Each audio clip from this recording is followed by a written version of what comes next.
There we go. Aha. Okay, there's that. Hello, hello, welcome, welcome. Um, yeah, I can't see the chat for some reason. That's weird. Hey folks, how you doing? Let me know if you can hear me. There we go. Okay, that's good now. I am doing a stream tonight, and I'm actually I was gonna just do a Twitter space, but I decided to just tack on a stream at the same time. Might as well. And yeah, let me know if you guys can hear me. Say hello in the chat or whatever. For some reason, the chat on my end isn't showing up though. I don't know why. This has done this to me before. And maybe I need to open my other browser. Actually, that's probably what it is. And then I'll be able to see it. So yeah, welcome. It's been a while since I've done a stream. I've been more on Twitter these days, actually, and I enjoy it. Um, So I've been a little less on YouTube, though I've post things from time to time, but life has also been busy. Ah, here we go. Success. I just got to open it on Brave browser, which is a better browser. And yeah, I've been cranking on the homestead. I've been really, really busy. I've had a lot of time to think about things. I have been, hey folks, hey Dan, hey Johnson. I have been doing a lot of consulting these days. And when you're a consultant, you're just having to, oh man, somebody's spamming the chat hard. Um, you're just solving people's problems all the time, helping people solve problems. And it really gives you a cool perspective on life because you see the world through a bunch of people's eyes. And this whole, you know, a lot of this consulting I've been doing has been just, it makes me think about macro issues. And some of the consulting I do is in law. Most of it is in law, but not in the way you would normally have a lawyer do something like that. But um, you get a real perspective on the way things are and the way that people engage with the state. And one thing I've observed, I've talked about this maybe in past live streams, but one thing I've observed is that there's kind of three ways you engage with the state. One is politically, which is kind of doesn't need much explanation, but that's the rhetoric, that's the politics, the bullshit. If you ever listen to the House of Commons in Canada, that and it's the campaign rhetoric and all that. And then you've got the administration, the second thing, which is the apparatus of the state, and that's the people, that's the buildings, the infrastructure, the programs. And then you have the law, and the law dictates what the administration and thus politics does. And I've just found over the years, you can get so pissed off about issues and things, but when you just learn the law and why things are the way they are, and you look into the actual reasons, you can actually find that there's solutions. And I am of the opinion that the legal system is just a big Swiss cheese. It's just a big thing full of holes, much like when you compare an analog signal to a digital signal. So when you're talking about music, for example, or sound, if you ever see sound if you see a sound wave, when it's a pure sine wave, it's got this pattern like this. But what a digital copy is of something is a sampling. So you have lines on a sine wave going up and down, and the polarities really, and then you have snapshots in between. Now, the higher the resolution, the more realistic things get. And I kind of use that analogy for the matrix or the legal system. And once you start looking into things and you see that there are answers, it's quite fascinating, and actually it gives me a lot of optimism, really, with with where things are going, because it doesn't seem so bad when you can find solutions to so many things that burden so many people.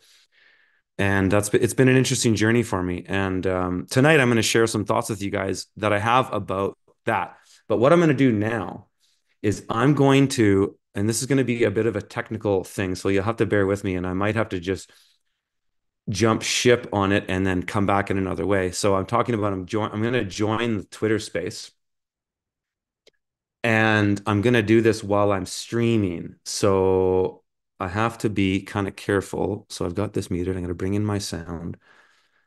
And I'm hoping that I can share it, and then you guys can watch it and listen to it. And so I don't hear anything yet in it though. What's going on here?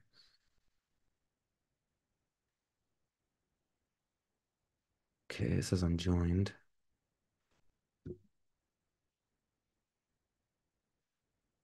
Hmm. It doesn't seem to be working. Maybe it hasn't started yet. Let's see if I can hear it on my phone. So bear with me, guys. There's going to be some technical things, and this is why I generally don't like doing this, is because then it gets annoying as I fumble around on this thing. I don't have a whole tech support team with me doing this kind of stuff for me, so I just do it myself. And sometimes it's annoying. But if you just bear with me, I'll try to see if I can. Why can't I see it on my Twitter page? There it is. Okay. In how we talk about the things that we normally yeah, are. That's what I'm gonna do. But while we wait for him, I'm going to bring up a friend of mine. I see Mr. Wolf in here, who I'm currently working with to schedule a okay, here we go. So, can you guys hear that in the chat? Because I'm going to start talking to Twitter. And what I'm going to do on this is, I'm going to turn that down for a second. What I'm going to do with this is I'm going to kill the Twitter, the YouTube stream's only going to go to a certain point, and then I'm just going to completely go over onto X Spaces, because we're probably going to talk about some things that I can't talk about on YouTube, and so you'll have to join on X. I shared the link in the show notes of this video, if you guys want to see that. Okay, what's going on here? Hey, sorry. There we go. How you doing? Say. So you guys are going to listen to this space back up and listen to Curtis at the same time. Okay, here we go. They love that, and I'm going to forward this space on to some of the other folks that we're anticipating. You guys hear that? From the I hope so. moderator side? I'm just going to kind of do this and hope that it works. And Mr. Curtis, while I do, I know that a lot of my audience is very familiar with Mr. Truth Teller, who we should have in here, and maybe less or so with Zach Logos, but probably more so than yourself. And so while you're a pretty regular in some of the space that we've been holding, and I. Uh-oh.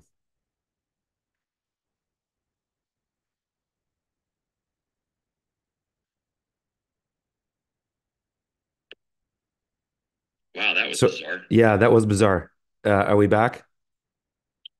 I think so. Can you hear me okay? The whole app just crashed there. Maybe I'll tell you what, Curtis, I'm just glad I got you up here as co-host, or the whole space would have just crashed and we would have had to start a new one altogether. So yeah, so hey, that didn't happen. Quick technical thing. What do we do when that happens? When you say cycle somebody, what does that mean? So a little bit of I guess first time on the co-host here, and like I said, we'll get Truth up here as well momentarily. But so the good news is, if the app crashes and you only have a host, the entire space immediately ends. X has been playing some real strange games the last 48 hours. The space that I was in with Truth Teller got nuked. It must have been 3 or 4 different times where everything just suddenly crashed for everybody. I don't know if that's what was just happening, but when it comes to cycling, what sometimes will happen is, if we bring up a speaker, like we've got Wolf up here right now, speaker, sometimes it seems to happen more in our spaces than others, but hosts or co-hosts or sometimes speakers can't hear one another. And sometimes by just removing them from speaker, which pushes them back down to the listener category, and then bringing them back up as a speaker, sometimes just it clears whatever little bug is in there. And so okay, too much of that, but thank goodness, like I said, you were up here as a co-host, and for what it's worth, you'll notice at the bottom of the screen, since you're on the co-host role, you should have the mute everyone functionality. Yep. And then also, as we have individuals start requesting to speak, you'll see another little bubble down there. You can easily bring folks up or open that panel up and just click an X, and it'll send it back down to listeners. And while on that front, I just want to say to everybody, this is going to be an interactive and an engaging space. And so if you do want to come up and ask some questions, certainly feel free to request the microphone. But what we're going to do certainly is probably for the first 60 to 90 minutes is to allow Curtis to walk through his take on this idea of kind of the new social and political pact that could be made. And the thing that I'm really excited about here is that he's looking at this from a technical and a tactical perspective. Oftentimes we come into these spaces, and folks like myself, we can illustrate the problem, we can discuss the problem, we can clearly identify the problem, but then we got to figure out what could we do. And there's some individuals with some radical approaches, some that maybe have violent approaches. I always I reject all of those, because I think what we need is a conversation that leads to a national movement. And I think that would become an international movement, frankly, because it's something that plagues the entire Western world, if not the world at large, frankly. And then it would need to have some kind of peaceful, legal, political remedy. And that could take shape many different ways, but one of those would be to say we need a new set of agreements and laws, restrictions, because we can't get back in the situation that we're in right now. And so Curtis has been thinking a lot about what that might look like. He's a guy with a really pragmatic approach. He's a guy who has basically disconnected himself from a lot of the ills of modernity, a self-sufficient individual who is certainly very competent. He's economically able to live off the land. So I think of him as the Canadian John Dutton for anybody that watches the Yellowstone show. Very successful individual in his own rights, but also one that comes with a lot of political takes, and kind of approaches to libertarianism in the traditional sense. So really excited for him to walk through this. And I just suggest that because I want to make sure that we give him ample time. He's also put together some visualizations that he'll be sharing here on X, and also for his audience, like I mentioned, on YouTube. So with that being said, Curtis, do you want to kind of introduce yourself to anybody and everybody that you're new to? Totally. And then we'll kick this off. Totally. So yeah, a lot of people know me as Curtis Stone, the urban farmer. That's kind of how I became known in the internet world. And at about 2014, I launched my YouTube channel, and at that point, I'd been farming on this urban farming operation for about 3 years. And yeah, I got on YouTube, kind of got YouTube famous, I guess you could say to some degree. I got a channel that has 600,000 subscribers, though I'm significantly shadow banned on YouTube. And that's partly why I don't post there so much anymore. Once, because I've discovered, as many of you have, is that once you start telling the truth, they throttle you, right? And I'll also say I'm also live. I'm also simulcasting this on my YouTube channel. So I'm just kind of sitting there in front of the camera talking to you on the phone. I tried to do this on the computer, but it wasn't working for me. Um, and yeah, that's how people know me. All of that time and before that as well, I was a truther. My dad told me about the Federal Reserve in 2020 on a drive to, he was driving me to university or college, and I was going to study music composition. And on that drive, he told me about the banking cartel. He told me about the whole thing. And I just, the whole drive, I kept going, Dad, I just don't get how this small group of people can just print money. And then that means everything to everybody else. But for them, it's just this frivolous thing they can just spend on whatever they want. And then I started to really unravel over many, many years what that actually meant. And I mean, at the time, too, he sent me on all kinds of conspiracy theory rabbit holes with the Rosicrucians and the Illuminati and the Freemasons and the Knights of Malta and the Vatican and the City of London and all that stuff. And I spent a lot of time on pointless rabbit holes that didn't go anywhere. Um, so I guess rush forward a little bit into my career during COVID, or up until COVID, I had and still make content, but that was a big part of my life up until then, and I kept doing it during COVID. But I moved off grid, and so my life changed a lot during the COVID show. My family and I bought a rural piece of property that was off grid, and we've been on that ever since, developing a very ambitious off grid homestead that has all the fundamentals of food, water, energy, and shelter. Um, and during that time, my life changed a lot. Certain things happened in my family. I have children. Um, being out in nature all the time, one thing I found with that is it really changes your perspective on the whole world. And my worldview now is pretty much shaped by when the time the few times a year that I travel, and I do travel, maybe once a month now. Um, and also just going on Twitter. Other than that, I'm in a forest in nature. I have a beautiful property and view every morning, and unbelievable privacy with that. But just the being surrounded by nature changes you. And I think how I like to put it is it's being surrounded by God's creation allows you to see the nature of God more, in my opinion. That's what I can observe. And I know people who live in rural areas often share the same sentiment, but it's really changed me and given me this broader perspective on the whole world, if you will, because I've had time away from it. For many, many years, I was very metropolitan. I lived in a big city, Montreal, for many years. And I also traveled around in my urban farming stuff. I've traveled around the world. I've been to many different countries and I've been to most of the US states. You got a pretty good perspective on things. But kind of like, up my opinion started to change. I had always been calling myself left leaning. I grew up that way. My mother was a campaign organizer for the NDP, which is the Canada's Socialist Party, the New Democrats. And I grew up in politics in a way because my mom's friends were all politicians, not all politicians, more political activists. Some politicians that she helped campaign for, but mostly political activists. And I grew up with all these lefties. And I grew up with this opinion that the grass is greener on the other side because somebody else took something from you. And it's this sort of myth of the zero sum game. There's some truth to zero sum for sure, especially in an economy like we have, but it's not really the way the world is at large. And I started to figure that out when I became an entrepreneur and I started to kind of realize that just working hard and being a good person can really get you far in life. When I always thought, according to the way we were raised as socialists, was that it had to involve taking from somebody because that's what, Marxism fundamentally wants to do. And maybe tonight we'll get into some of the national socialist stuff that guys like Zach talk about and some of the in your spaces. Um, but so out of that, I kind of became an anarchist actually, and I've shared that sort of political philosophy for many, many years.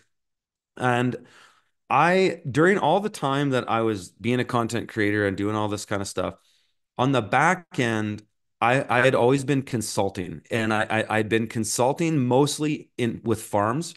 It was a great way for me to travel around the world and get paid to do it. Also develop great relationships with people online. But the traveling is great because I could say I was going to go and be a YouTuber and make videos. I would always stack in consulting trips and things like that. I'm very entrepreneurial. But I really started to learn how the New World Order actually operated on the boots on the ground sense.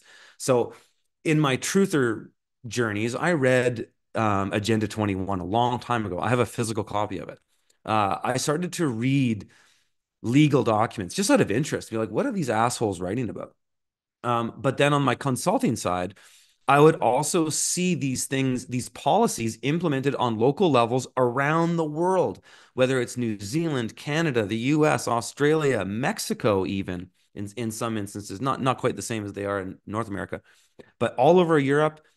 And I started to see that there was this concerted effort to um, immobilize people, basically just put up roadblocks for people. So instead of having a society where, you know, we encourage people to do well and succeed and thrive, right? And create abundance, like how we are as creators, I believe that's how we naturally are. But our system just continuously throttles us and throttles our human potential and then degenerates it to a point where you get to, say, Weimar Republic or today, for example, when I'm sure we'll get into some of that stuff later. But um, I started to see it on the farming level. And there was a trip in what was it? 2016. I was on a consulting trip. I was on Vancouver Island, farming consulting. And I was sitting around with a group of farmers in the area. And it was sort of just like a round table that the people that I was working for invited me to come and sit and listen to these farmers and help and just try to understand what's going on with the Agricultural Land Commission, which is this sort of Marxist land grab strategy from the NDP that was put in the 70s. It's just a way of collectivizing land and immobilizing people in a real broad sense. But I went there to listen to these guys, and they're all telling me these stories. Every single one of these farmers, there was nine different people, nine different families, and all their stories were the same. They had a family farm, and they just wanted to live on their land, and they wanted to retire on their land, build a secondary home, so the grandparents can move into the smaller home, and then the children can move into the family home with their kids. Like, what an idea, right? What a beautiful thing, but what a nightmare in terms of policy. And these policies continuously would grind families and farmers and split them up. So essentially, what was happening on the localized level was the degradation of the family farm. And if you've ever listened to anybody like Joel Salatin, who's a friend of mine, and read any of his books, he's a prolific author. He's been talking about this for a long time. But the thing that I really started to see in my consulting is that I saw it everywhere in every country, and in every Western country at least. And I started to get really pissed. And I went home after that trip and I read the Agricultural Land Act, which is the act for the Agricultural Land Commission. And it's just a bunch of word salad legalese. But I immediately started asking questions because when I looked in the definitions, there would be like definition of a person in their definitions in this document says includes a First Nations government. And I'm sitting there going, what the hell? That doesn't make any sense. Because if you know legalese, the word includes in legalese doesn't mean what social justice warriors say it means. Includes in legalese means the inclusion of one is the exclusion of everything else. So when you see in legal language that says so and so is included, and it'll say something, that's all it's included, unless it says included but not limited to, which is often what they'll use in contracts and stuff like that. But includes in legal language means that and only that. Like, so I started, then it led me on this rabbit trail where I started to get really obsessed with reading legal documents because I found myself laughing. Every time I would go into the definitions, I'd be like, you've got to be fucking kidding me. This is what this means. The definition of Canada, for example, in the Interpretations Act says, for greater certainty, Canada includes the territorial and internal waters in and around the landmass known as Canada, something like that. And you're just going, what? And then you start looking up the definition of person. A person's a corporation, blah, blah, blah. You go through all this legal stuff and you find there's just all this weird stuff that doesn't make sense. And to make a real long story short on this legal journey, what I found is that all of those inconsistencies that we find are actually little bits of remedy. And I believe there is something on a macro level. I'm going to get a little bit esoteric here, so take it for what it's worth, but I think your space will dig it. Is that on a macro level, what's has really happened in the world is that we live in a dichotomy where you have the world created by God, and as that world is embodied in law in the Western world, it's through the King James Bible. And that's why there's still a Bible in every court today, for the most part, in Western countries. And then, so that's the world of God, the world that God created for man to have dominion over. But we have this inverted side of it, which is the legal side of it, which is, I believe, the devil's realm, which is the administrative system of the state. And the state basically being the paper world that all comes down from the Vatican through the city of London, and then it's policed through Washington, D.C.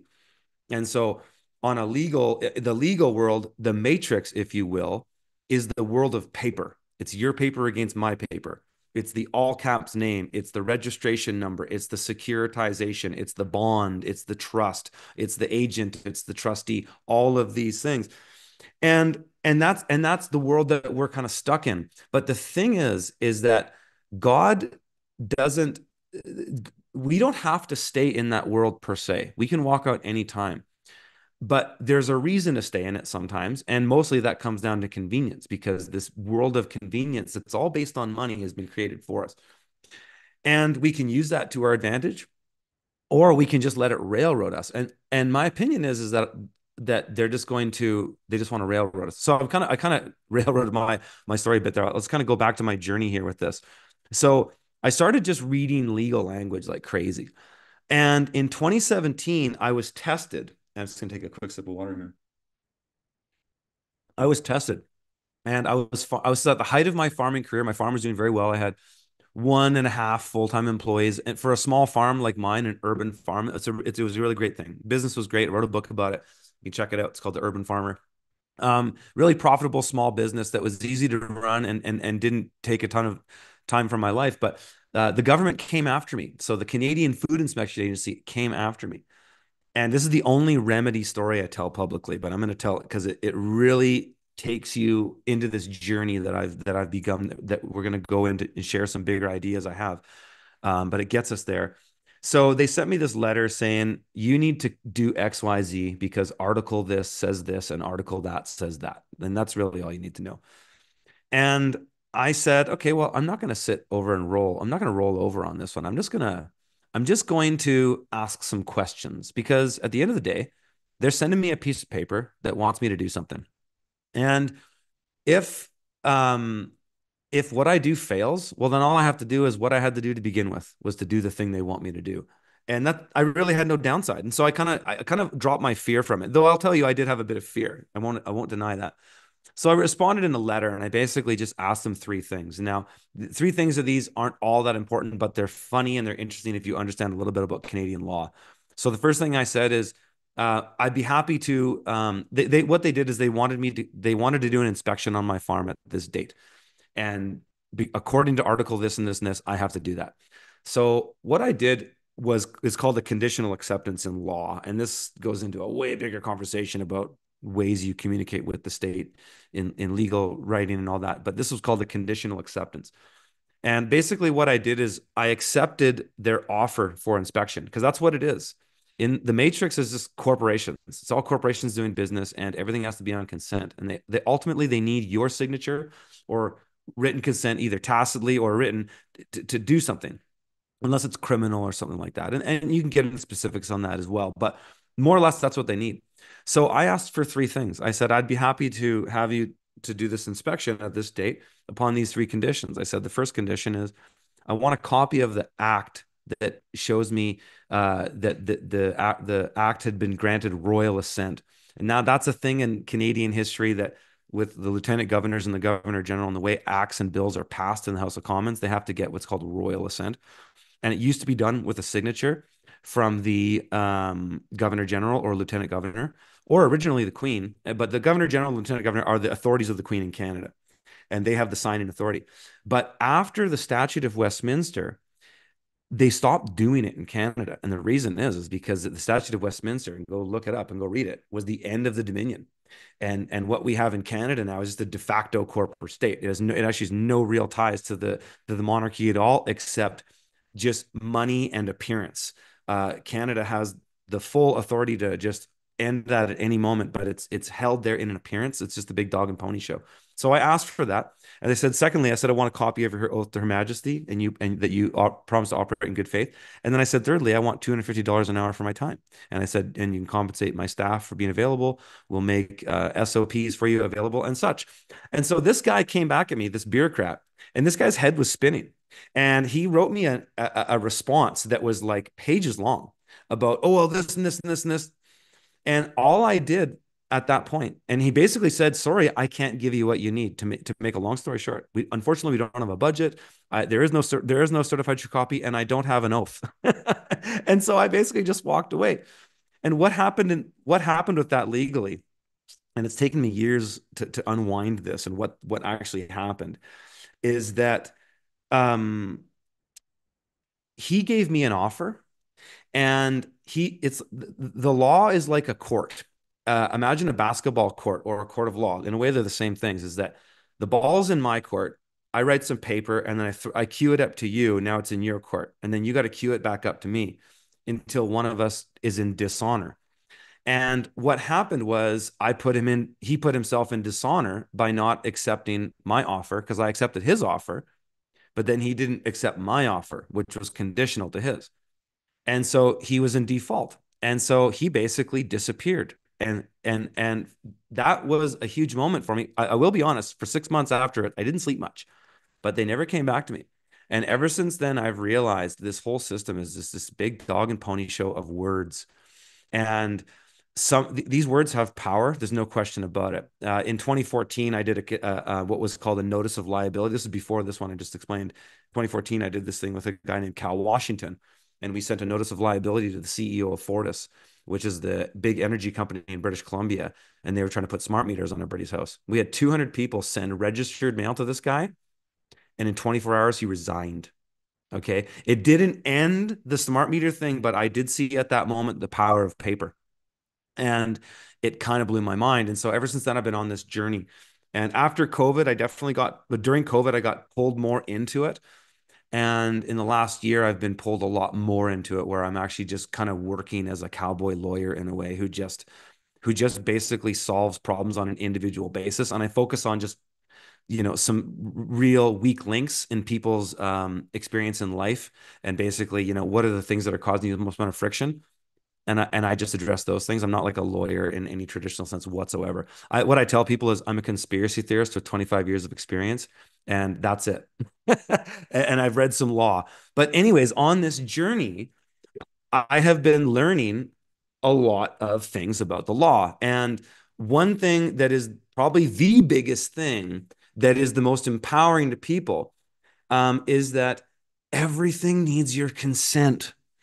And if you remember during the COVID scam, the things that were done, if you were paying attention to the media around the world and you were listening to what was going on in countries here and there, it was all consent. And there was, and you know what? I won't say that it's all consent, because somebody might come back and say, well, in this place, it wasn't. Okay, maybe.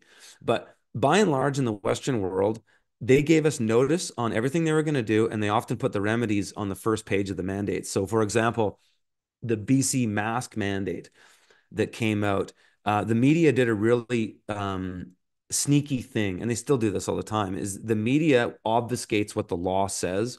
So during COVID, it was all these health authorities in the government who aren't elected come out and say all this stuff, and then the media kind of spins it.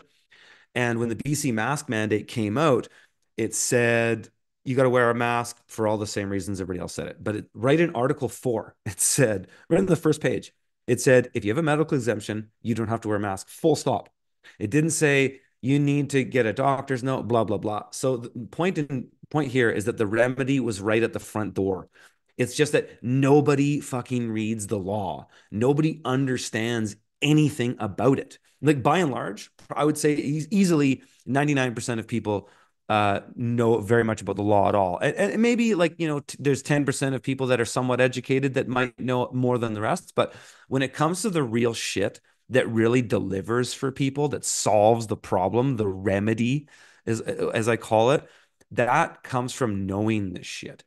And there are sort of three things that I've identified in remedy, on how we get remedy in the law. And I'll just kind of talk about them broadly, and then we can get into this other stuff and I get more specific. But there is jurisdiction. So jurisdiction can get you out of something if the act that somebody's coming after you for. So say some county or municipalities coming at you for article this because you didn't get a building permit or whatever it is. Um, if you find a law above that, so in law, there's stages of jurisdictions, right? So let's say at the bottom, we have corporate law, tort law, contract law, just basic law for companies, uh, stuff like that. Then you have municipalities, then you have state or provincial, then you have federal, then you have international, and so on and so forth. Then you have courts of appeals and all that. Is that if you can find a statute in a higher jurisdiction that makes a lower jurisdictional statute repugnant to it, it's null and void. But here's the catch: only if you claim it. Remedy isn't there to be just put out for you. Hey guys, here's all the answers and the keys to the kingdom. Have at it. It doesn't work that way. You have to claim it. And so one thing I say is the only equitable rights you have in law are the ones that you claim. And so there's jurisdiction. The second one is principle. And with principle, that means that there's a loophole in the articles somewhere that gets you through something like, for example, Article 4 of the mask mandate, remedy right there, boom, just right in the dirt, right in the matrix, just give me the remedy. And then the third thing is money, where if all contracts come down to consent, there has to be fundamental compensation for work. And we're going to look at some articles in the ICCPR that kind of explain that you can't just ask somebody to perform. Performance requires something. So with those three things, we can do a lot in law. So that kind of brings me up to where I want to start talking about some ideas that I have. But just kind of checking in with you, Ian. How are we doing? I mean, I think you're doing fantastic. And this approach that you're taking, I think is so fascinating, Curtis, because this idea of consent, and you're exactly right. Like the consent of the people, whether it's voting in an election that may or may not be fraudulent or faked or staged, whatever you want to call it, it might be theater, or whether it was the situation with COVID. I mean, every individual that got one of the jabs, they went Yep. into a clinic, they signed a piece of paper that said, I hereby sign away all my rights to sue the manufacturer of this vaccine, the administrator of this vaccine, the clinic that is issuing the vaccine, et cetera. Everybody just agreed to those rules before they could inject anything into your arm. And the wildest part about it is, and I saw this firsthand, I didn't believe it. But any drug, you can go into any pharmacy and you can get any over the counter prescription. They will give you 15 pages of all sorts of ingredients for it, of potential side effects of whatever they're giving you, of the way in which you should take those things that they're giving you, etc. When you went and asked for those for the COVID vaccine, it was literally blank pieces of paper. Yes, A exactly.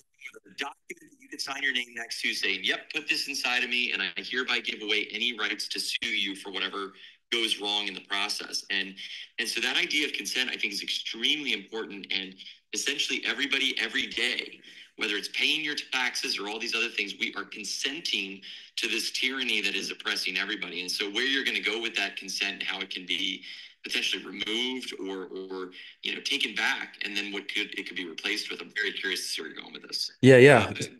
Real quickly, also, Truth Teller, just to get you involved in the mix, any initial thoughts on kind of the way that Curtis has walked through this so articulately?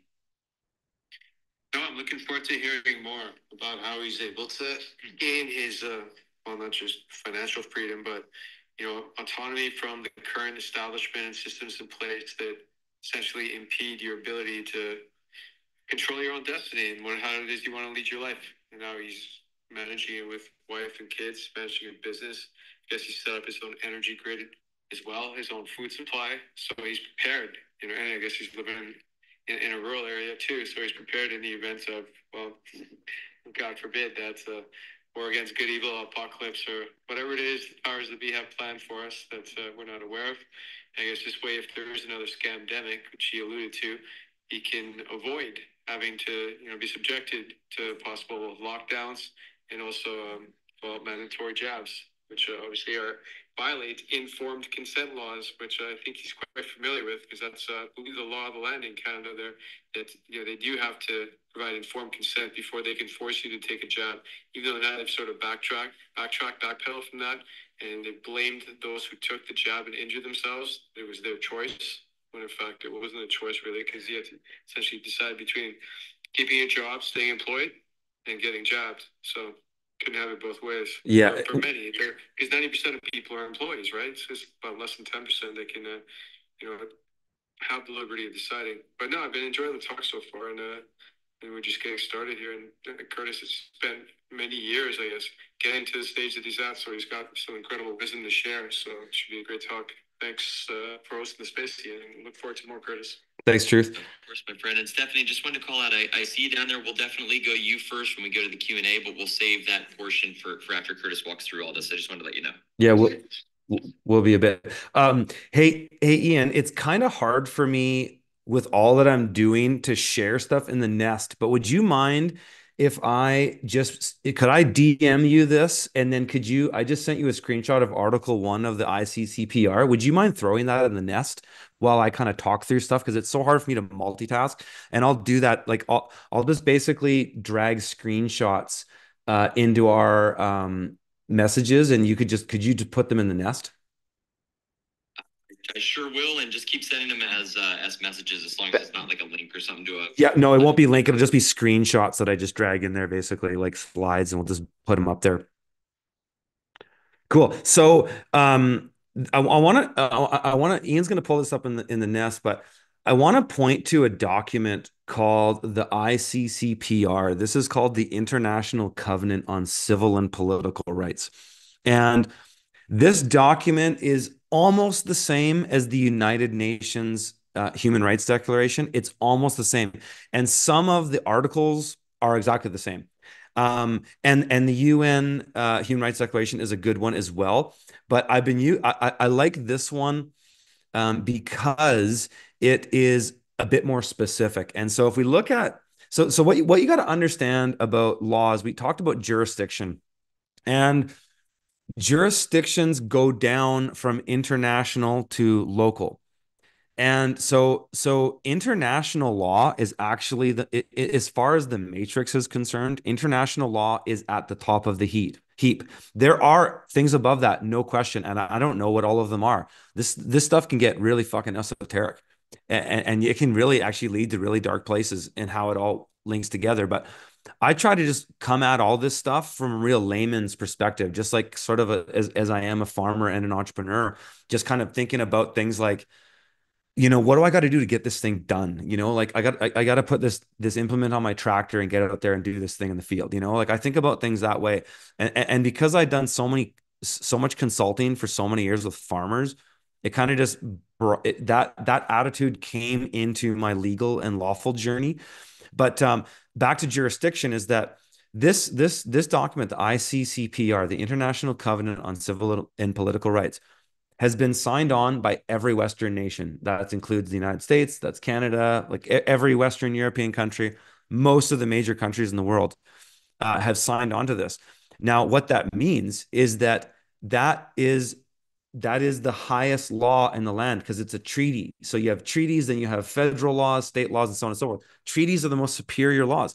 So if a country is in violation of a treaty, that country can actually be held in an international court. Now, I'm not going to sit here and say the courts are this, that, and the other, and they're all great. That's not the case at all. Um, my way in law has never been to just go and fight in court. That's the judges are corrupt. They're mostly Freemasons. There's all kinds of stuff to it, but it's to just win in the paperwork. In that, there's kind of this analogy that I use in law is like, imagine you're in a high school locker room and you're a teenage boy. You're 13 years old, like grade 8 or 9, and you just want to go along to get along. But the high school alpha bully, who's probably abused by his father, comes into the change room and he's fucking smacking everybody in the side of the head. And the thing with the bully, because there was a period of time in my life when I was a bully, and then there was a period of time where I was bullied, and so I'd kind of seen it on both sides. But a bully is really just looking for a victim. Bullies aren't really looking for a fight. And that's actually the same as the state by and large, though sometimes the state will want to fight, no question. But by and large, they just want you to roll over. And so the bully's coming in the change room and he's smacking all these guys nuts. He's like flicking their nuts. He's fucking hitting them in the back of the head, whatever teenage bullies would do back in those days. And when he comes to you, instead of just taking it, you fucking hammer him across the head as hard as you can. And he's completely flabbergasted and stunned.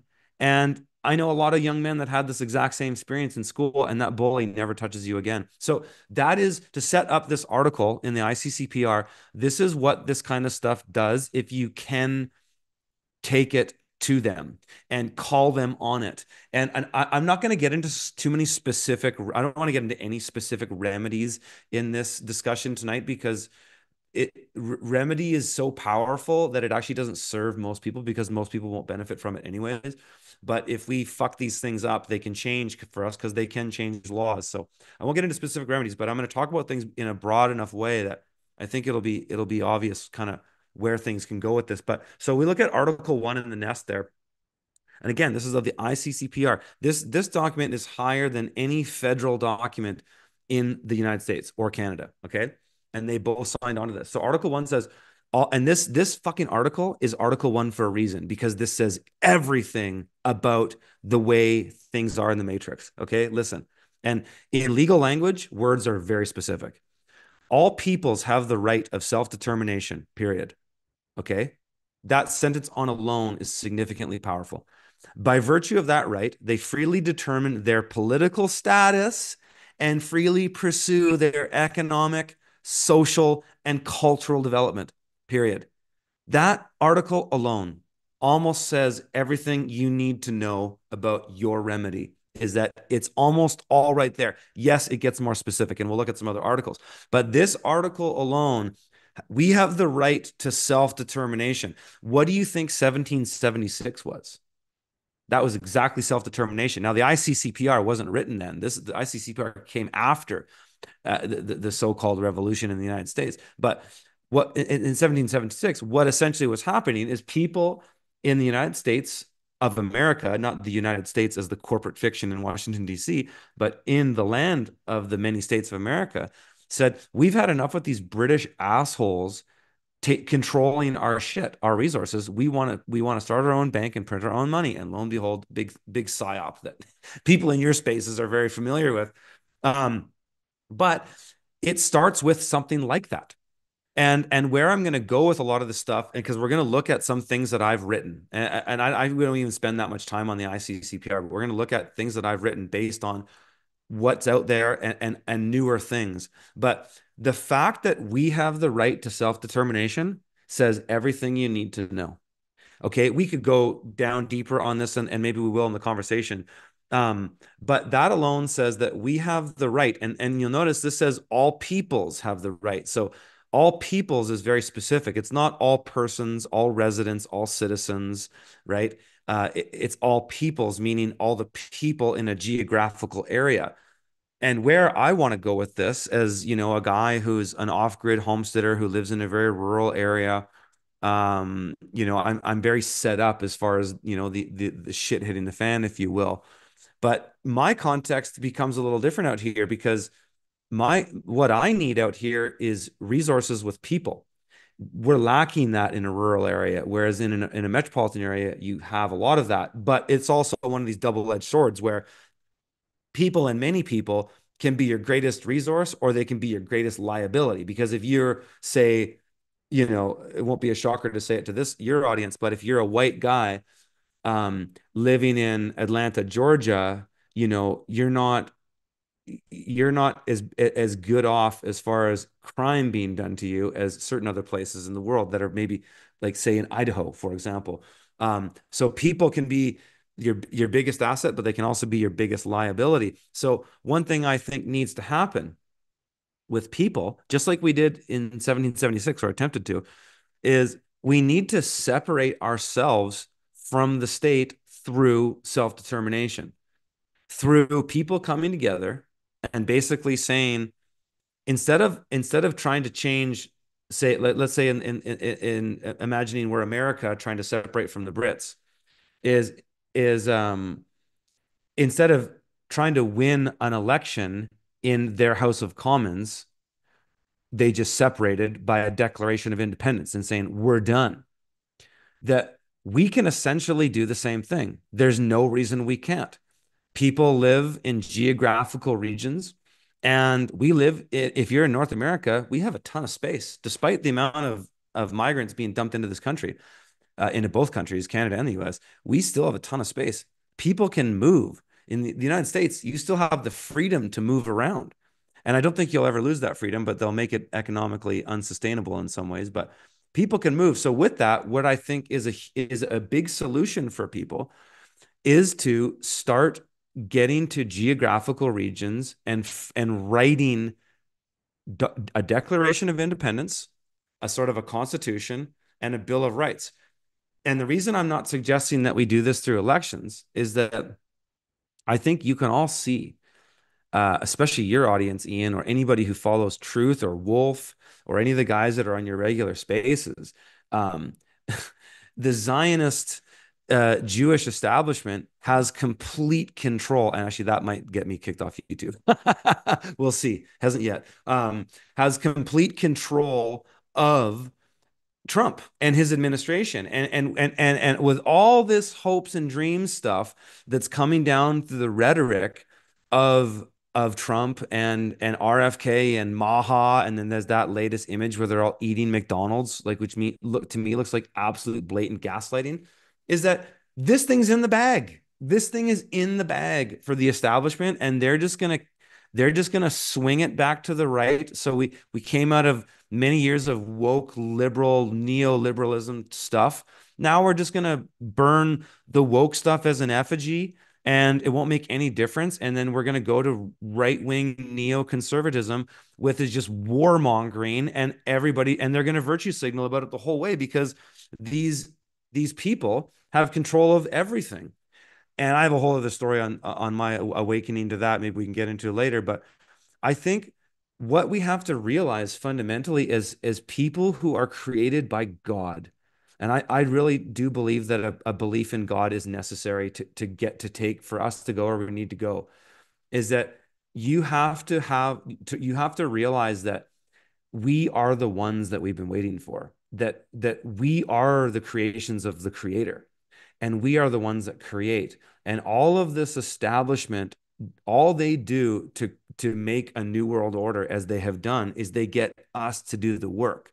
That's how their scam works, is they get us to do the work. And we do the work either through tacit agreement, which means we didn't reply to the letter that said, if you don't agree, if you don't reply within 21 days, you're going to accept, or you accepted it in some way or another. We got noticed in public notice. We never responded. We never cared. We basically got to the place where we are because people stopped giving a shit, because the corporate establishment made the world so comfortable for us that we've traded all of our rights and responsibilities for privileges and benefits through conveniences. And we're at a state now where, and this is another reason why I think politics is hopeless, is that you might think that, the rhetoric sounds nice. You might think that, there's going to be some change, but then you go to Walmart, okay? And you look at the people there and you go, holy fuck, this is insane. And you could go to any Walmart anywhere. And yeah, it's going to be a little different in rural Alberta than it is in, say, Atlanta, Georgia. A lot different, actually. But by and large, what you find is that the common man, the common individual in our society is out of shape, unhealthy, can't even process thoughts, goes along with everything the establishment wants them to do. And you might be able to sway some of them here and there, but with great cost to your reputation, with great cost to your economic well-being, like we saw during the COVID scam, that sticking your neck out to wake up the masses isn't really that lucrative when you look at time spent for return. It's return on investment economically is very poor. And so what I say is, fuck it. You're not going to convince these people of anything. What you're better off doing is getting together with other like-minded people who are hardcore, who have the same values as you, and are actually willing to step forward and form some kind of economic relationship with you. And I think this is where the rubber has to meet the road, is people have to start coming together geographically. You have to, and that's a tough thing to do because people are like, well, how do I move and what do I do? And there's all kinds of logistics to consider with that. But if we don't, and we get caught up in these liberal hellholes, we will be burnt at the stake. Now, all you have to do is look at history to see how that goes. Is that in every communistic or authoritarian rise to power, the people that fled the cities actually did better than the others. Now, people will say, oh, what about the kulaks and all that? Yeah, they did go around and collectivize farms and all that. But those are even in the farming areas. I'm talking about people need to move to rural areas, get out of all these types of areas, but where there's large scale agriculture and such. But people that were outside of it fared better. And, you hear this term white flight and all that. And yeah, if people don't start getting out of these areas and start having economic relationships with individuals, um, they can't form an economy of any scale. Because if you live in an apartment and you don't have any fucking reason to know your neighbors except for maybe the guy who lives across the hall from you because one time your blender broke and you needed to borrow his blender to make some gravy or something. You know what I mean? You have no reason to know them. Whereas when you live in a rural area, you actually will get to know the people who live closest to you very well because you have a reason to. You know, if you're in a cold climate, sometimes you're sharing the duties of managing the snow on the road below. Like that's what it is up here. You might trade vegetables or eggs with them. You might have help a guy get his truck stuck out of the mud. You know, there's hundreds of reasons that you'll get to know people who live around you in rural areas, and that's actually important because if we don't have reasons to have economic relationships with one another, we we can't really coexist. We're just going to be siloed out in these Twitter spaces. And these spaces are good, right? Don't get me wrong. I'm not saying let's throw the baby out with the bathwater, but you need to have reasons to um, get together with people. And I think starting to geographically move into places is key. Like, and I won't rail on this too much longer, and I'll start getting into some of these points that I want to make about things that we need to do. But Ian, you had a great space not too long ago, and maybe you want to chime in for a second and tell people who that was. But you had a guy who was going on about Ozarkia, and there's a bunch of people in the Missouri Ozarks and maybe parts of Arkansas that were coming together and doing a similar thing. Do you want to say something about that? I should go back and see if I can't find that space and put it up into the nest as well. But Totally. it was Texas vet Billy Roper or Tom's. I want to say it's Kozarski, but I think I'm mispronouncing his last name. But the three of them, I've done spaces with them collectively, and then I've done I think two or three spaces with Tom. And Tom has written multiple books on this subject of kind of the balkanization of a future United States, what it might look like. Between those three individuals, they've all got different takes on what that might look like, but all of them kind of agree with you that it seems almost inevitable that there's going to be a break at some point, that people are going to move away, and as they do, they're going to need to figure out how they collectivize and normalize this new world outside of this big machine. And that's why I think all three of them, if they were here in this space right now, I think they'd be extremely interested in the way that you're approaching kind of this like political or ideological embodiment of what might serve as a framework for what they more described, which is kind of the physical manifestation of what that division might look like. Totally. But even in US history, we've seen balkanization, right? We've seen groups try to break away. It's happened many times. Even in Canada, there's history with that, with the Russian Doukhobors, who were Russian dissidents who fled Soviet Russia and came to Canada and were granted quarter sections by the government. And they became just these sort of agrarians. But then eventually didn't want, like, was said to the government, well, we don't want our kids in your public schools because you're indoctrinating them with bullshit. And they actually rounded these people up and put them in concentration camps. Not so much concentration camps, but they rounded up the kids and put them in residential schools and such. But you don't hear about that because they were white, and so it doesn't suit the political narrative as much to talk about those people. But it was essentially the same thing where people were just staking a claim. And if you look at some of their history, they have all these legal charters they wrote that say we do not bow to tyrants and stuff, and it's fucking badass. But anyways, we've seen this many times, and so what I'm going to propose here, and what you were just talking about, and what was talked about on that space before, it's nothing new. This has been done before. People do these things because everything gets to a breaking point where you have to do it, right? You have to eventually say enough is enough, because if we keep playing your game, it's over. So what I want to talk about now is three things that I think are needed in this. And I'm just using some boilerplates of US law, and we're not going to go through all these, but I'm just going to kind of throw them out there to people and just put it out there that it's like, if you can understand this in a general way, there's no reason any of us can't do this. All that is required is people coming together and writing down words and doing something with them. Just like, for example, I said in 2014, when 200 people in Kelowna sent registered mail to the CEO of Fortis and made him resign, is the word has power and it can do things. And once it's agreed to upon a bunch of people and people follow through on their obligations to it, that's everything. That's all the government is supposed to be. It's just that there's just been a small group of people who've got together over the last hundreds, if not thousands of years and said, hey guys, what do we got to do to rule the world? Let's get together and make it happen. Right. And that's all they've done. So there's no fucking reason the rest of us can't do it. The problem is the average Walmart shopper. That's the problem. And so that's why I say some level of regional balkanization is the only way forward. Is that if you're going to say, let's even get the entire state of Georgia together on this, no fucking way it's going to happen. If you say, let's get the entire state of Missouri together on this, no way it's going to happen. But then when you say, hey, wait a second, how about Ozarkia?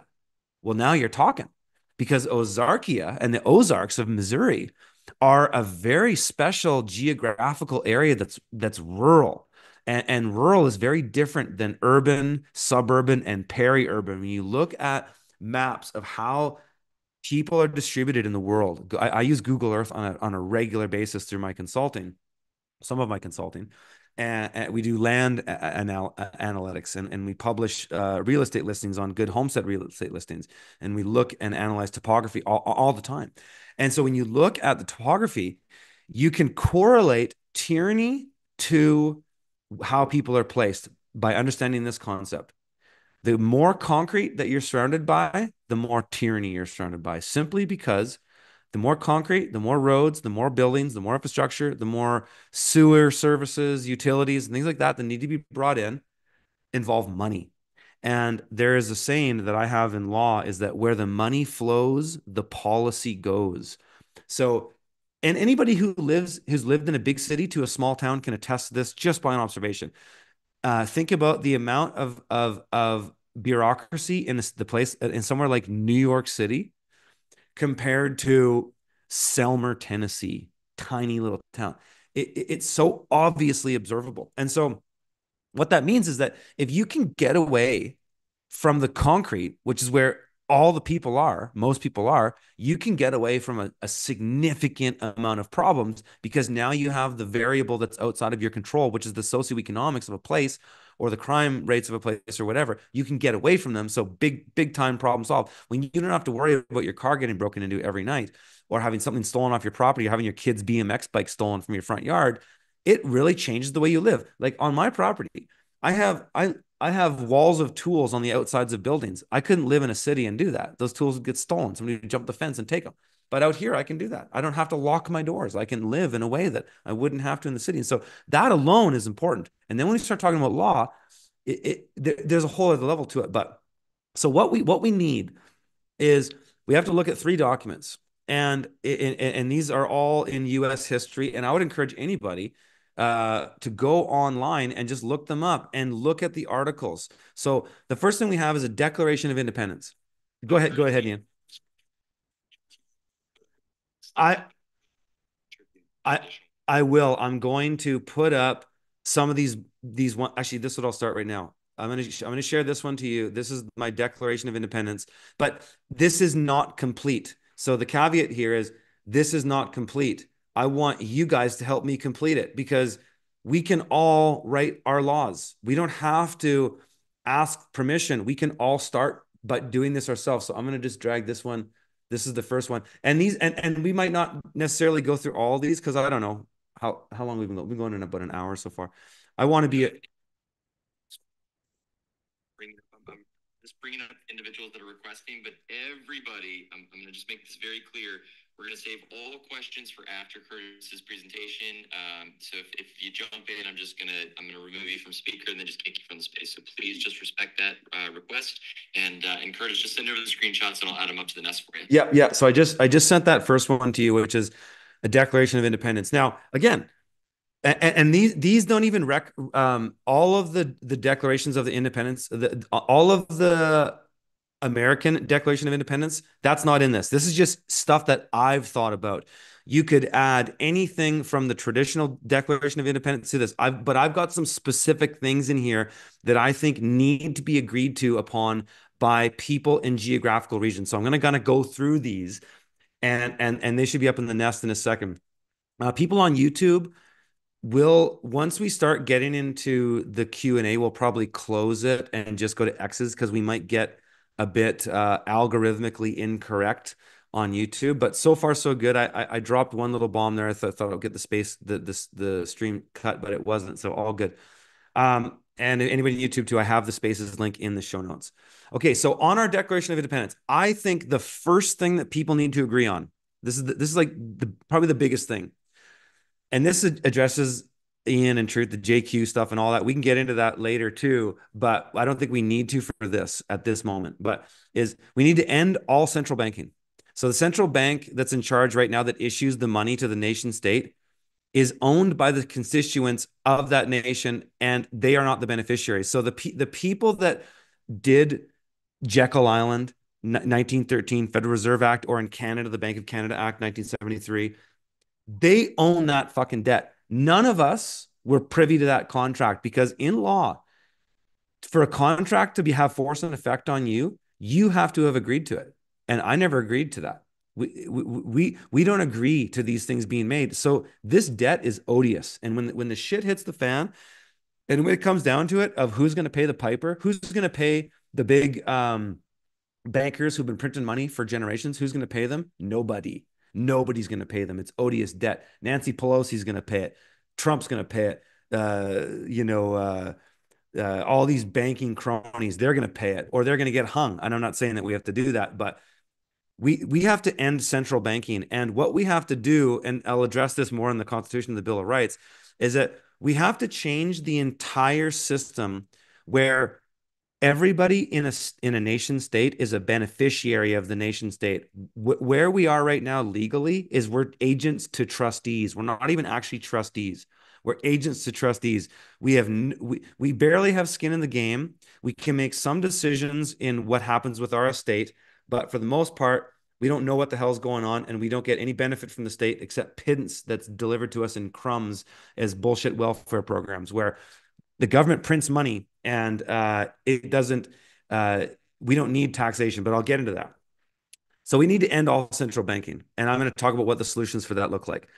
We need to end all foreign interest in countries. So if you're going to operate a company, and again, folks, take this stuff for what it's worth. This is me spitballing and getting excited about sharing ideas.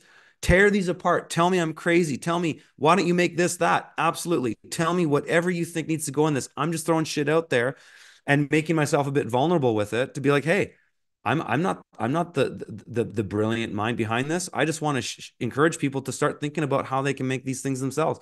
So we need to end all foreign interest. So you can't have an APAC type thing in the United States or in Ozarkia. If we're talking about, let's pretend we're setting up a Declaration of Independence for Ozarkia. And so if you're going to be in Ozarkia, you can't have any foreign interest. You can't have a foreign corporation come in and then just exploit resources without the same liabilities and responsibilities that somebody in the nation state would. So you have to end that. That's critical. You have to have all the companies being organized by natural born citizens, people born in the country. And that's one thing I'm going to hammer on this because I think it's a big solution to the migration problems we have. The next thing is commercial banks have to end all fractional reserve lending. So I think we're going to have banks, maybe, and maybe not. I don't know. Maybe we can go full socialist. I don't know. But I think we might need to have a free market of banking to some degree. But if we do, you can't have fractional reserve lending where banks today, commercial, like most people don't realize that the Federal Reserve prints money, but the banks actually print 9 times the amount of that money because when the Federal Reserve lends money to the commercial banks, the banks go ahead and lend that money 9 times out. So when you get a mortgage and you go to get a $500,000 mortgage, but it requires a $50,000 deposit, the deposit you put into the bank was the only money that existed, and then the bank lend you the other 9 times on that money at interest, right? So It's a scam. It only benefits the rich, and it needs to be done away with. So that's crucial. Uh, so I mentioned this earlier, but the previous state of the nation state is odious. So the citizens have no obligation to that at all. The next thing is we need to deport all illegal migrants, and I'll get into more in details of this. And this one can get harsh, and I might have made some harsh statements on here. And again, this is your document too. This is all of ours. We can make this however we want, or maybe Ozarkia's is different than Idaho's or wherever it is you are. We can all have our own, right? But we need to deport all illegals, hands down. We need to deport people that have only been here for a short period of time, in my opinion. And this is where it gets kind of harsh, but if we have to come up with some kind of amnesty and say, if you haven't been here for this long, you're fucking gone. And so I said in this one, 5 years, is that if you've been here 5 years, you can get some sort of amnesty. And if people come in and do anchor babies, tough shit. You got to go back with your anchor baby. Sorry about that, but that's how it goes. Next one is you can't have any dual citizenship, period, full stop. So if you're going to be a citizen of Ozarkia, you must only be a citizen of Ozarkia. You have to renounce your citizenship somewhere else. Full stop. That solves a lot of big problems right there.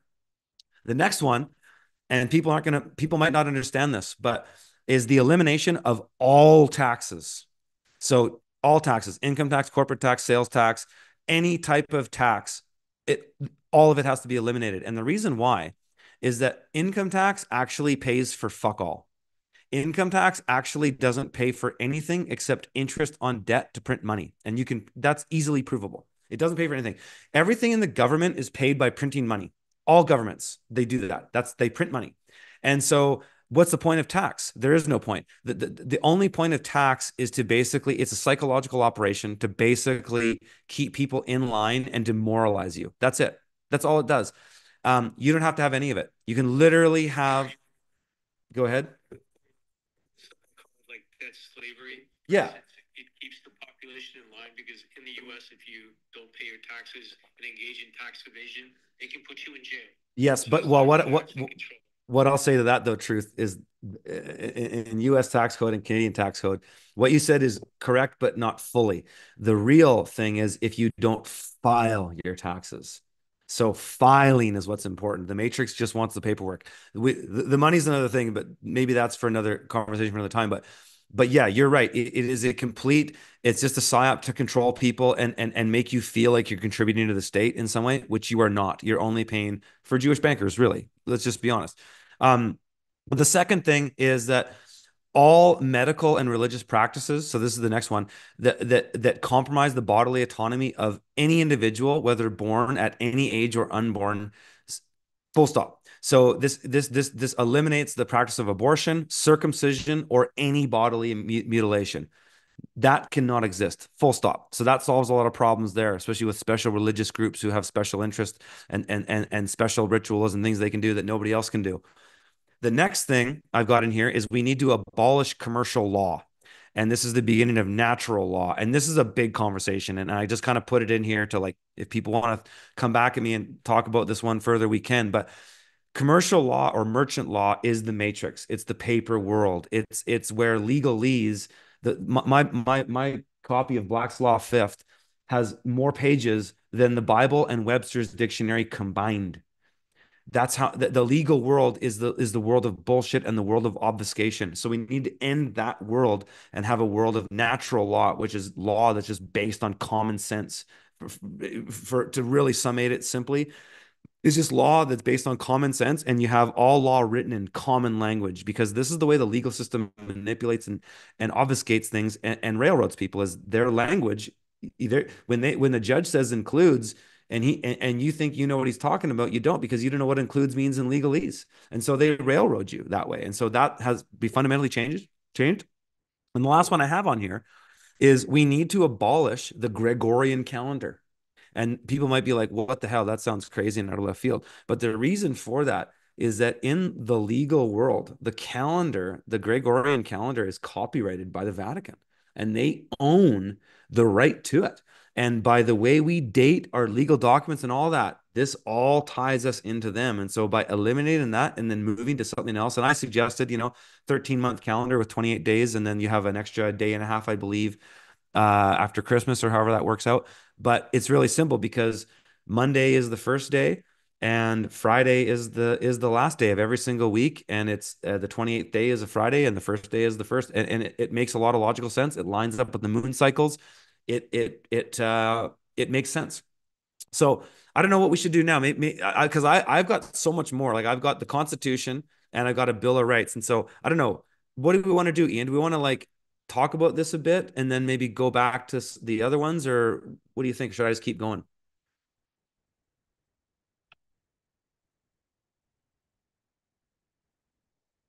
Well, maybe Ian stepped away for a minute.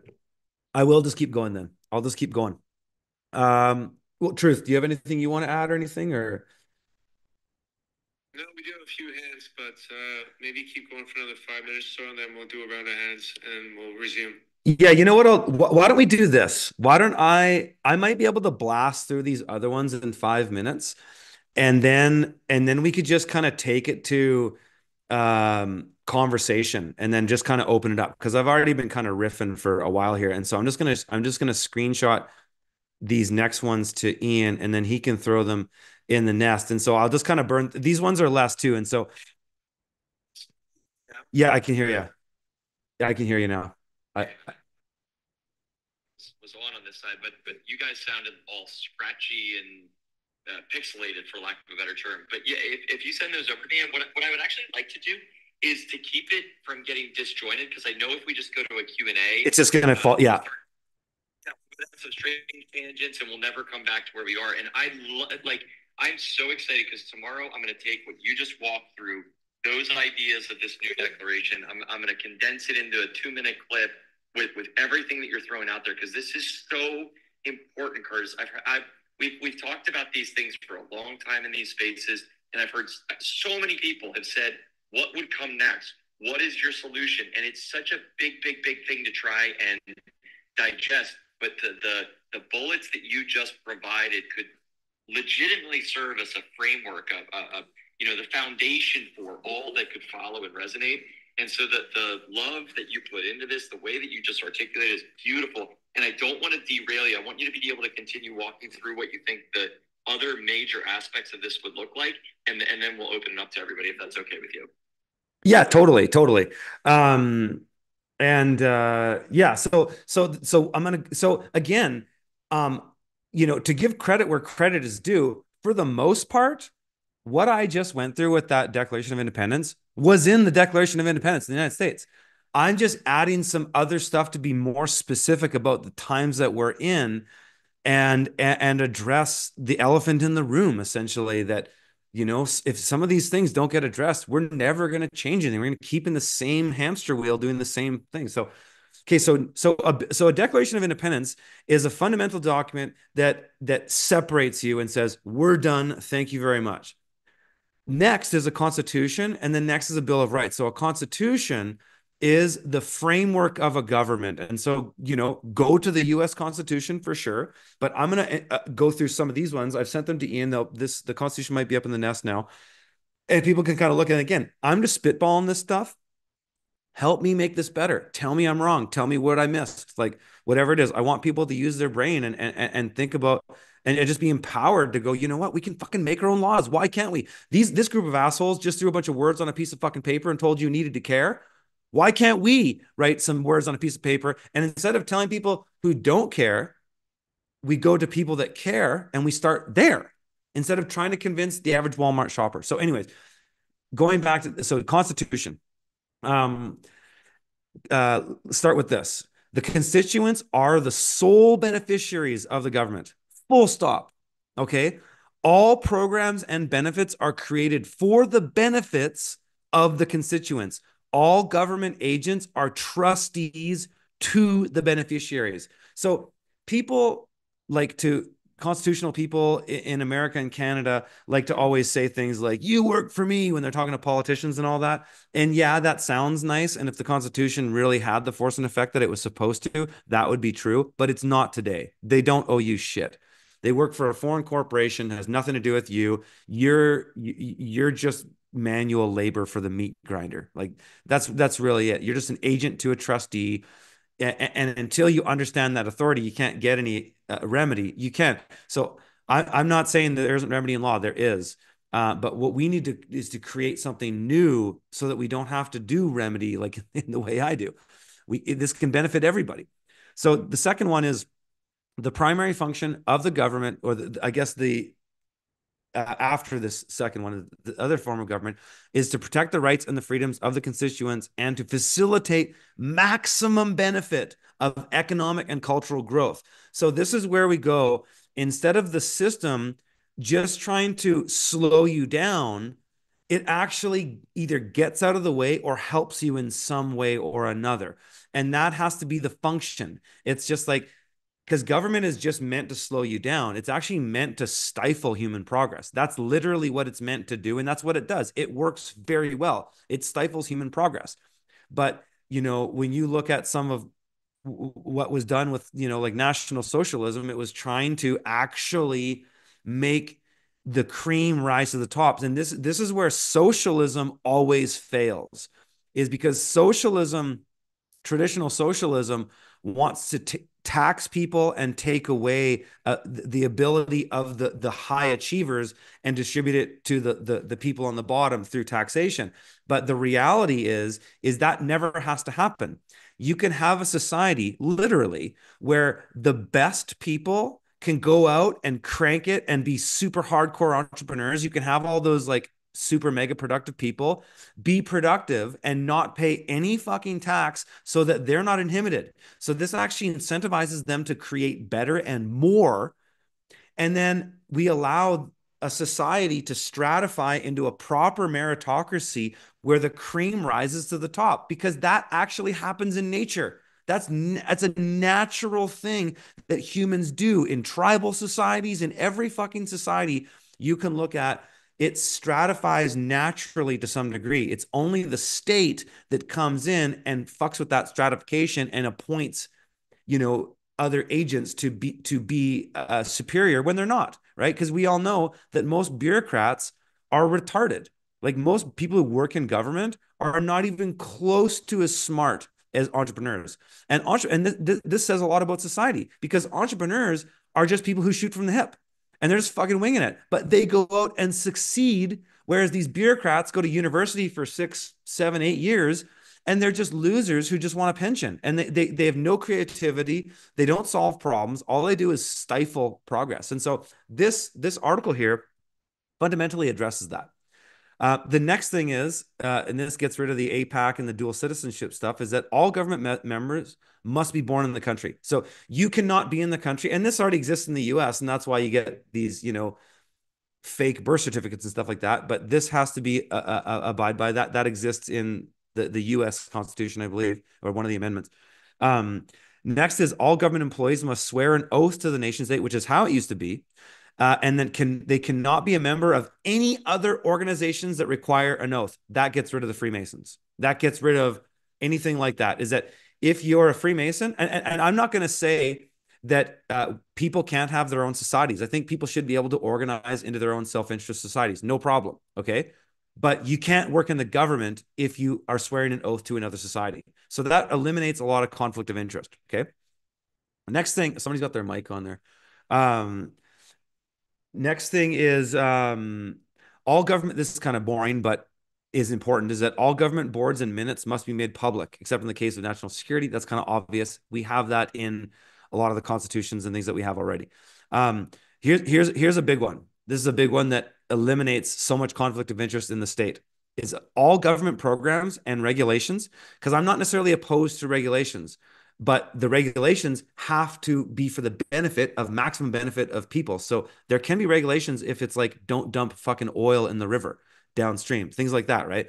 But all government programs and regulations must be made free of cost, including but not limited to emergency medical services, assisted housing and care, licensing and registrations, utilities such as water and power, building and maintenance of the roads, court fees and filings. This one eliminates lawfare.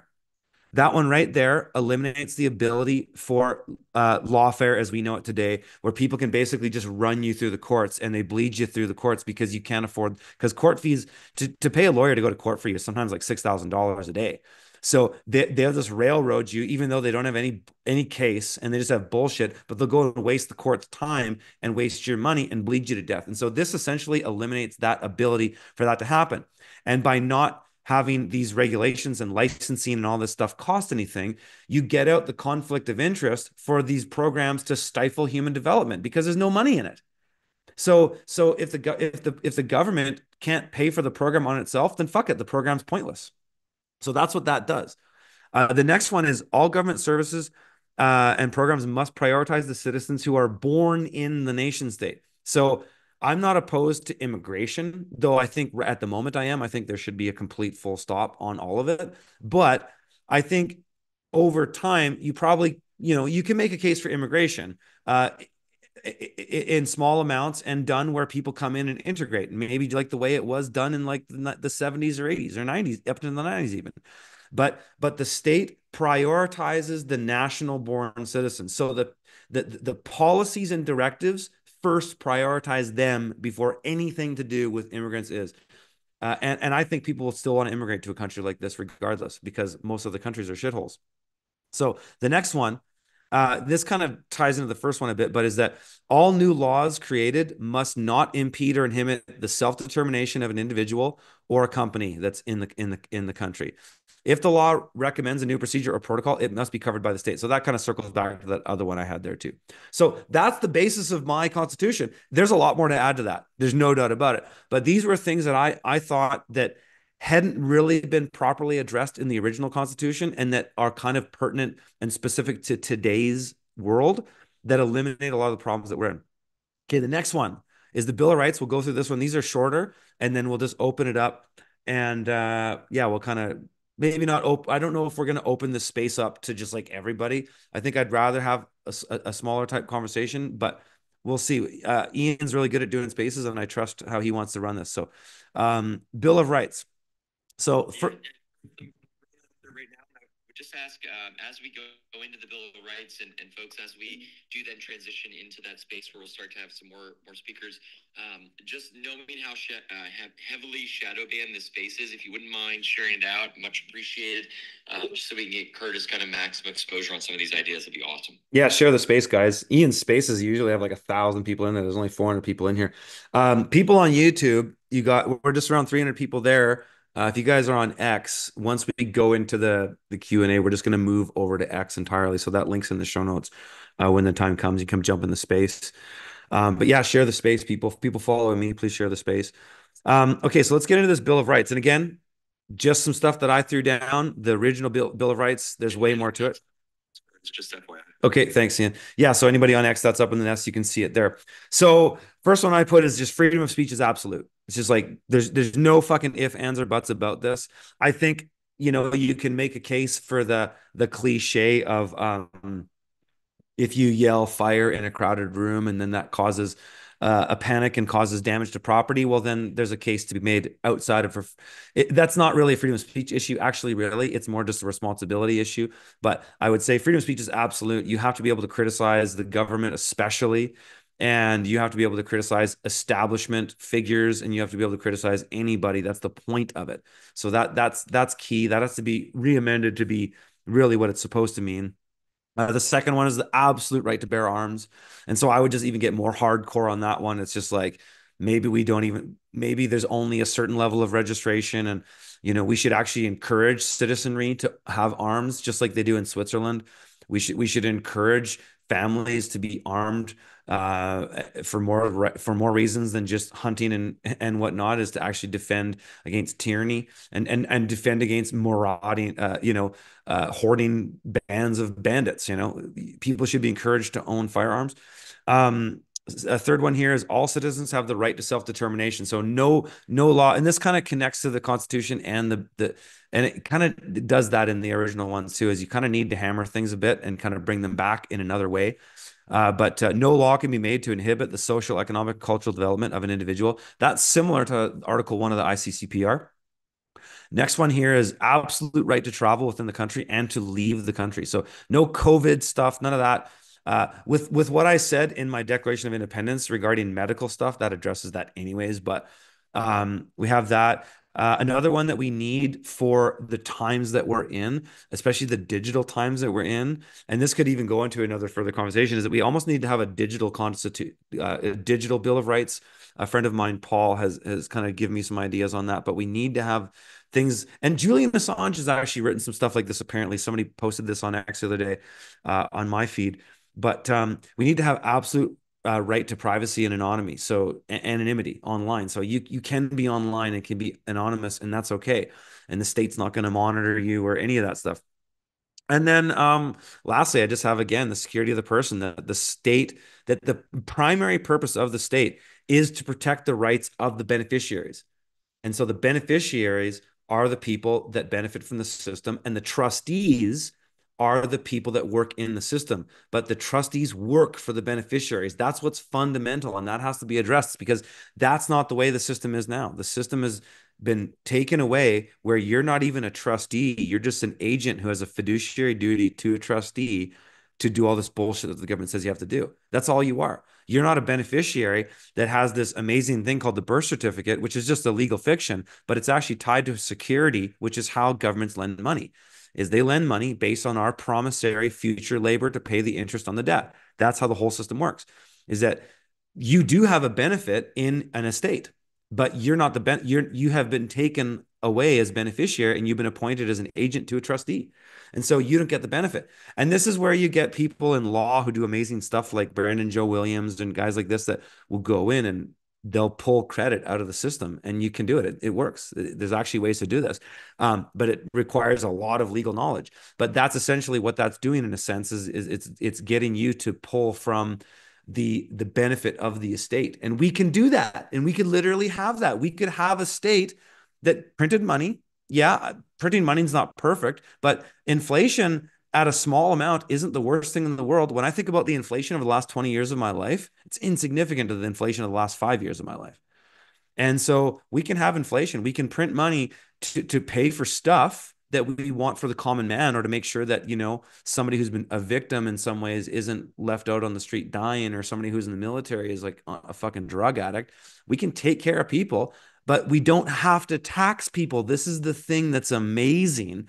And I think if Zach Logos is in the space, he might chime in and bring some stuff to that, or Truth could, or Ian could as well. But we don't have this whole idea that we have to have income tax or tax in general is just an illusion. It's just a complete psyop. Legally too, it's provable.